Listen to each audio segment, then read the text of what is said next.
دلوقتي يا جماعة واحدة تانية عملتها بنفس الطريقة، بس قلت بقى هفتحها لكم من جوه عشان اللي قبل كده معرفتش افتحها لكم، وهوريها لكم من جوه ان شاء الله.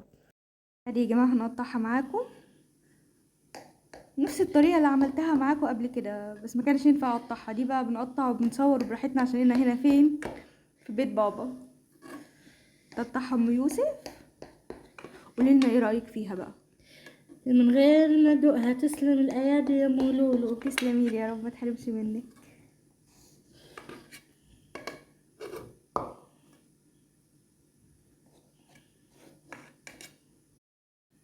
طلع حته كده. الله، بصوا شكلها من جوه. لا ما شاء الله. انا بصراحه كنت قلقانه من النوع دي لاني كنت اول مره استخدمه، بس الله اكبر باين عليه حلو.